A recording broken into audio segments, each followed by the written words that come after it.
जो काम हमारी बहन के साथ हमारा बहनोई करता है वो काम क्या एक भाई नहीं कर सकता है? बच्चे पैदा वहां होंगे, क्या बच्चे पैदा इस घर में नहीं हो सकते? तो हेलो हाउ दोस्तों, मैं संदीप एक और वीडियो के साथ हाजिर हूँ। ये वीडियो भाई हमारे पाकिस्तानी हीरो सना अमजद खान का, जो पाकिस्तानी बच्चों के बीच में गई है पूछने के लिए कि वो इंडिया के बारे में क्या मेंटालिटी, क्या ख्याल, क्या विचार रखते हैं। तो देखते हैं इसमें। ऑब्वियसली हमें हम सबको पता है उन लोगों के दिमाग में क्या होगा, बट इस वीडियो में कुछ ऐसा है जो मैं बताना चाहता हूँ, वो दिखाना भी चाहता हूँ, सुनाना भी चाहता हूँ उनके मुंह से, ताकि उसको मैं प्रॉपर्ली एक्सप्लेन कर सकूं। तो चलते हैं पाकिस्तान, देखते हैं वीडियो।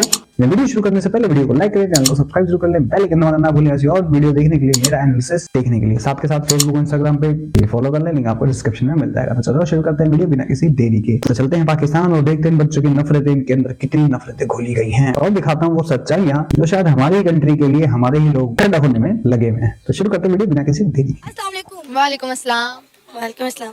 वालेकुम अस्सलाम। क्या नाम है आपका? आमना हफीज। फातिमा रफीक।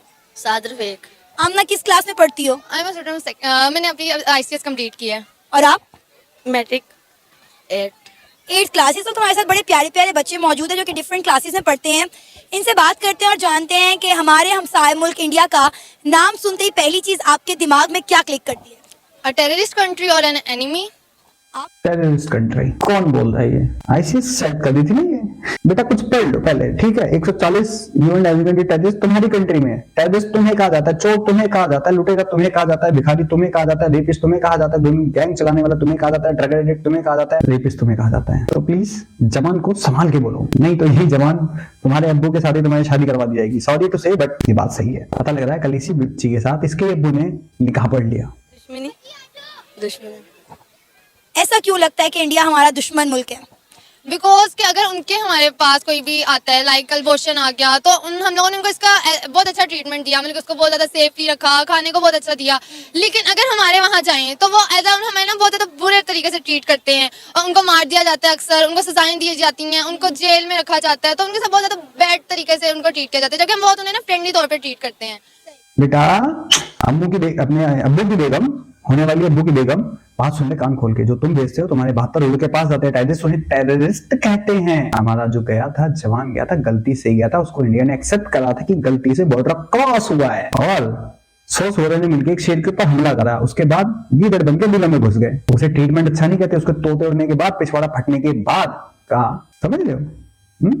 बाप आए हैं, बापू को छोड़ के आएंगे हम। बाप के साथ कुछ गलत हुआ तो हमारी फटके फरावर हो जाएगी। फिर अगर कुलभूषण यादव तो खैर वो तो तुमने किडनैप करके ले गया था ईरान से, अगर अभिनंदन सर के साथ तुमने कुछ और करा होता ना, मोदी तुम्हारी फाड़ के फवारा बना देता, पानी की जगह कुछ और ही निकल रहा होता। अच्छा, ये सारी बातें आपको किसके थ्रू पता चली? टीवी चैनल या फिर सोशल मीडिया, या पढ़ाया गया? किस तरह पता चला ये इन चीजों के बारे में? न्यूज़ के थ्रू या फिर सोशल मीडिया। स्कूल्स में तो फिर भी हम लोग कवर अप कर लेते हैं कि ऐसा नहीं है, ऐसा है, तो वहाँ पे तो इस तरह नहीं होता, लेकिन न्यूज़ इसके थ्रू, सोशल मीडिया के थ्रू हमें पता चलता है।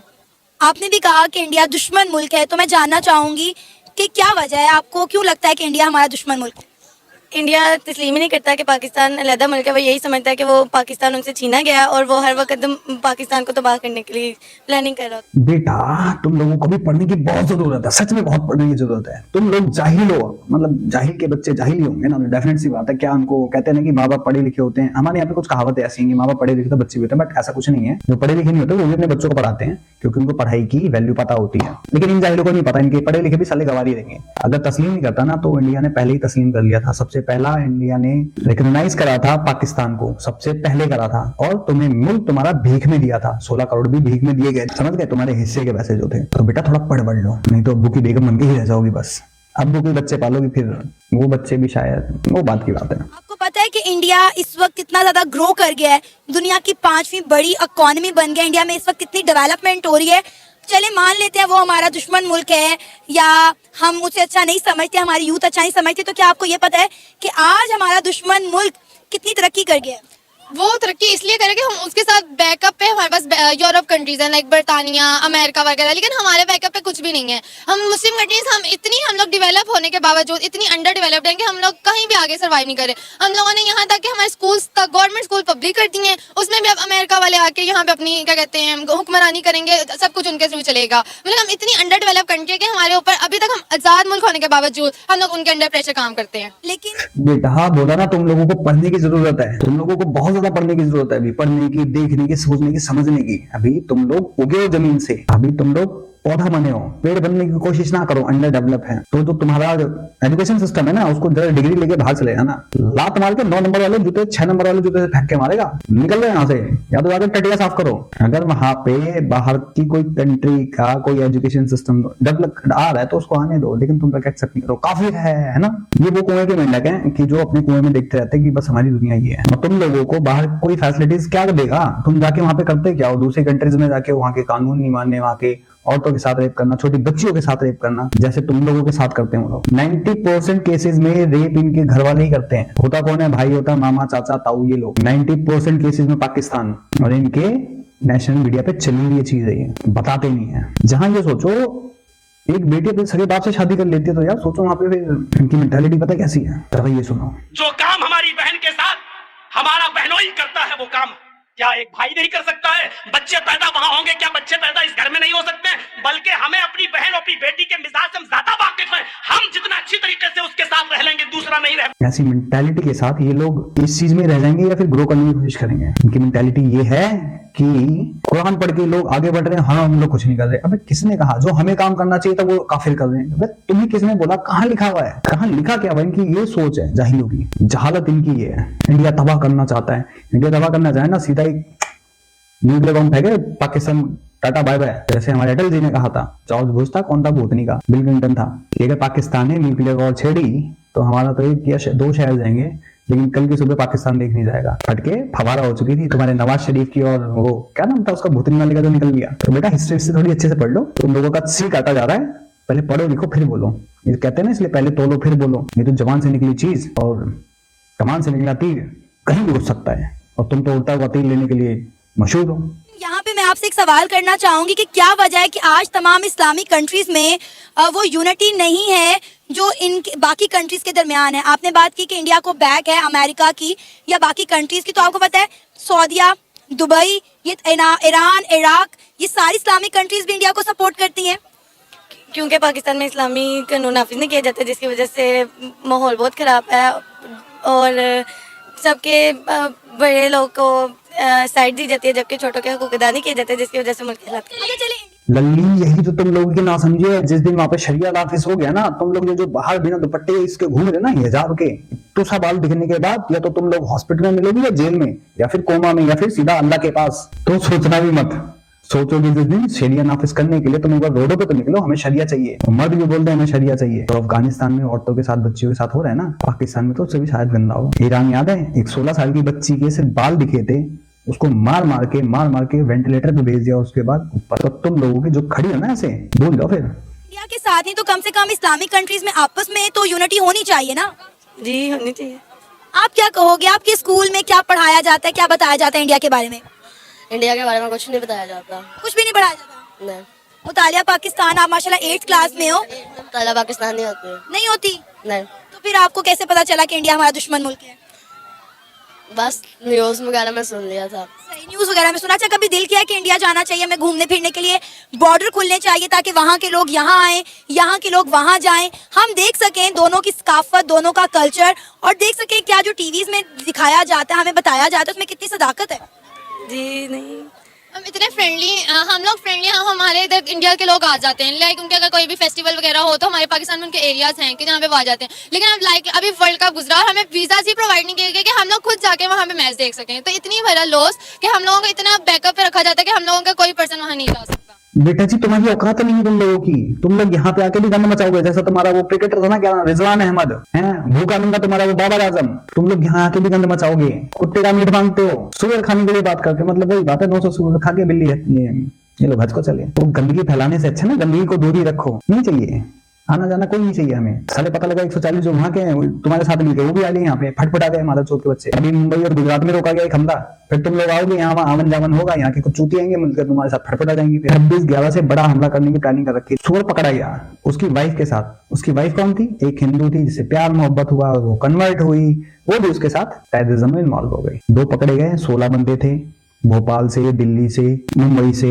और ये चीज तो मैंने पहले प्रेडिक्ट करी थी, पर क्या करें, हमारी जनता ऐसी है। फिर कौन भी गलती लेता है, क्योंकि जब जनता ही नहीं सुनती तो गवर्नमेंट क्या घंटा सुनेगी। और जितनी बार भी जो चीज प्रेडिक्ट करी है वो चीज सच हुई है। बट शायद लोगों को इंटरेस्ट इनके मेकअप वाले थोबड़े देखने में आता है, इनके साथ मैन मटक्का चुम्मा चाटी दूर से अलग ही जॉन करने में मजा आता है। रिसेंटली वर्ल्ड कप में देखा बहुत सारे हमारे पाकिस्तानी शहरी ऐसे हैं जो इंडिया गए हैं, इंडिया विजिट करके आए हैं। आपने ब्रार बाइकर का नाम सुना होगा, जो इंडिया पूरा बाइक पर घूम कर आए हैं और उन्होंने बड़ी तारीफें की हैं कि भाई इंडिया वालों ने हमारी बड़ी मेहमान नवाजी की और वो मजीद स्टे करना चाह रहे थे, लेकिन वो जल्द वापस आ गए। वो कुछ के ऐसा हो सकता है कि होम कंट्री हो इसलिए जाने की परमिशन मिल गई है, लेकिन मोस्टली वो हमें वीजास प्रोवाइड नहीं करते कि हम लोग वहाँ जाएं। और यहाँ तक कि वर्ल्ड कप में जब अगर पाकिस्तान ने कहा कि हम लोग अब इधर करेंगे तो वो नहीं आए। एशिया कप में कि वो नहीं आए, और जब उनकी तरफ वर्ल्ड कप हुआ तो हमारी पाकिस्तान टीम वहाँ गई। आपको नहीं लगता कि हमें अपनी सोचों को थोड़ा मुस्बत करना चाहिए, ताकि अगर हम यहाँ से कोई पॉजिटिव पैगाम देंगे तो कोई पॉजिटिव पैगाम वहाँ से भी आएगा और दोनों मुल्कों के दरमियान नफरतें कम होंगी और मोहब्बतें बढ़ेंगी। अगर देखा जाए तो कहीं ना कहीं हम लोग एक ही मुल्क एक ही कौम हुआ करते थे, डिवीजन तो बाद में हुई ना। जी, हम लोग इकट्ठे रहने के बावजूद भी हमारे कल्चर्स हमारी ट्रेडिशंस मैचअप नहीं हुई तो हम लोग अलग हो गए। और उसके बाद अभी तक मतलब कि 76 ईयर्स होने के बावजूद भी हमारी वो लड़ाई दुश्मनी वो खत्म होने का नाम ही नहीं ले। अच्छा वैसे वो बेटा जी वही कह रहा हूँ ना, थोड़ा पढ़ बैठ लो। कौन से नाले वाले में नहा के आती हो, है नाले में नहा के भी तुम्हारी सोच ऐसी हो जाती है, तो जाके समंदर में नहा के थोड़ी नमकीन हो जाओ। कौन सी सोच में जी रहे हो तुम लोगों की सोच जो है ना वो 76 ईयर में बदली गई है। 47 में जो खून खराबा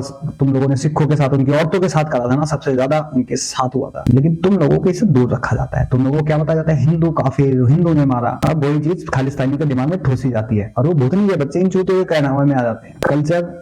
जो कल्चर हमारा है ना, तो तुम कन्वर्टेड हिंदू हो, कन्वर्टेड मुस्लिम हो, सॉरी तुम लोग कन्वर्टेड मुस्लिम हो, तो तुम्हारा कोई कल्चर था नहीं। जो कल्चर यही है वही था, लेकिन तुम लोगों ने दुश्मनी के चक्कर में हिंदू काफिर, हिंदू हम आला किस्म के मुसलमान हैं, हम तो सऊदी वाले मुसलमान हैं, वो भी लात मारते हैं, तुर्की भी लात मारते हैं, हर कोई लात मारता है तुम्हें। तुम धोबी के वो कुत्ते हो जो ना घर का ना घाट का, समझ गए। तो कल्चर बेटा तुम चीन चौधरी कहाँ से ये सरनेम आए हैं, कहाँ से सरनेम आए हैं, कन्वर्टेड मुस्लिम्स हो। तो कन्वर्ट होने के बाद ये नहीं होता कि इंसान का कल्चर चेंज होता है, धर्म चेंज होता है, कल्चर नहीं। फेथ चेंज होता है, उसका कल्चर नहीं। उसके बाप दादा चेंज नहीं होते, हमारा कल्चर चेंज था, कोई कल्चर नहीं चेंज था। कुछ चूतिए बैठे रहते यहाँ पे, एक चूतिए की वजह से किसी को बिठाने के चक्कर में कुछ कर दिया गया, ठीक है। और मैं एक बात सबसे जानना चाहता हूँ, अपनी जितनी भी ऑडियंस है सबसे जानना चाहता हूँ कि क्या ऐसा होना चाहिए कि जैसे बांग्लादेश से लोग आते जाते हैं, नेपाल से आते जाते हैं, इनके साथ जैसा आवन जावन होना चाहिए। एक छोटा सा क्वेश्चन है मेरा कि अगर इनके साथ भी आवन जावन होना चालू हो जाए तो क्या ऐसी घुसपैठिए जैसे बांग्लादेश रोहिंग्या आके बैठे हुए हैं वैसे ये लोग आके इंडिया में बैठेंगे नहीं, गालियां देंगे लेकिन आके बैठेंगे यहीं पे? क्या ऐसा होगा नहीं? या फिर ऐसा होगा नहीं कि जैसे इनके साथ वीजा पॉलिसी ओपन होगी तो क्या इंडिया में टेररिज्म बढ़ेगा कि नहीं बढ़ेगा? आप लोग बताओ मुझे। मुझे पर्सनली लगता है कि जो लड़ाई ये दुश्मनी है ये पब्लिक में नहीं है, ये अपर लेवल पर है। मैं अगर इंडिविजुअली अपनी बात करूं, अपना एक्सपीरियंस आप लोगों के साथ शेयर करूं, तो बहुत सारे इंडियंस मेरे दोस्त भी हैं, मैं उनसे इन कांटेक्ट भी हूं और पर्सनली लोग बुरे नहीं है। मेरा ख्याल है ये सियासत है जिसने हमारे दिलों में, हमारे दिमागों में ये बता दिया गया, ये डाल दिया गया इंडिया को कि पाकिस्तानी बुरे हैं और पाकिस्तान को कि इंडियन बुरे हैं। अब एक चीज मैं हमेशा से नोटिस करता हूँ, हर एक चीज पे मैं हमेशा जोर देता हूँ कि ये लोग पर्सनली कैमरा के पीछे भी बात करते हैं, इंडियन से बात करते हैं, कहते हैं दोस्त हैं, लेकिन हनी ट्रैप का नाम सुना हुआ शायद। जब अच्छे कर्नल जनरल एक ट्रेनिंग याफ्ता इंसान फंस सकता है तो एक नॉर्मल इंसान इनके प्यार के झांसे में क्यों नहीं फंस? मीठी मीठी बातों में आके, जैसे इनकी मीठी मीठी बातों में आके इनके चैनल के नीचे, इनकी वीडियोस के नीचे आई लव यू, मतलब हर चीज जाती है यार। यहाँ से गिफ्ट भेजे जाते हैं आदि दली जैसे और आजू काजू जैसे लोगों को, खाड़ियां जाती हैं, यहाँ से चॉकलेट्स जाती हैं, तो उसके साथ कुछ भी और भी जा सकता है, यहाँ से इन्फॉर्मेशन भी जा सकती नहीं हो सकती है। मेरे को प्रॉब्लम इस चीज से है। मैं इसलिए चाहता हूँ कि Pakistani YouTube channel, social network India में बैन होने चाहिए। ये Pakistani YouTube channel social media, ये चाइना में क्यों नहीं है? तो उनका जमीन से गहरा, छाती से ऊपर, पहाड़ों से ऊंची वाली दोस्ती है, वहां पे क्यों नहीं अलाउ है? और इंडिया में साला क्यों अलाउ है? मुझे ये समझ में नहीं आता। डिमांड एंड सप्लाई, जिस दिन इंडियंस ने ना इनको बाइकआउट कर दिया, रिपोर्ट्स मारना चालू कर दिया, इंडियन गवर्नमेंट पे प्रेशर डाला ना, जैसे ट्विटर के कुछ अकाउंट्स बैन है ना, तो पाकिस्तान के सारे चैनल बैन हो जाएंगे। पूरे सोशल मीडिया बैन हो सकता है। इतना इंडिया में दम है, वो कर सकता है। YouTube channel, Facebook, Instagram ban होने चाहिए, जो पाकिस्तान से इंडिया में कनेक्ट हो सके लोग, क्योंकि ये लोग अपने ही चैनल्स के थ्रू अपनी छवि बनाते हैं और सामने वाले बंदे को, क्योंकि कुछ लोग कहते हैं ना गुड कॉप बैड कॉप वाला, याद होगा आपको, शायद मूवीज में भी देखा होगा, नॉर्मल भी हमें दिखता है गुड कॉप बैड कॉप वाला, तो दोनों अपनाते हैं। बैड वाला तो फेस दिखाते हैं, लाल टोपी जैसे लोग छाती पीटते हैं अपनी, लेकिन ये यूट्यूबर्स अपनी ही एक अलग दुनिया में चलते हैं, अपना एक अलग वहां से 5000 यूट्यूब चैनल यहाँ से चलते, इंडिया से कमा के खाते हैं। क्या 5 के 5000 लोग इसकी सोच ये थी कि इंडिया काफिर दुश्मन, 1 मिनट में कैसे चेंज हो गई? सोचने वाली बात है ना। ये कश्मीर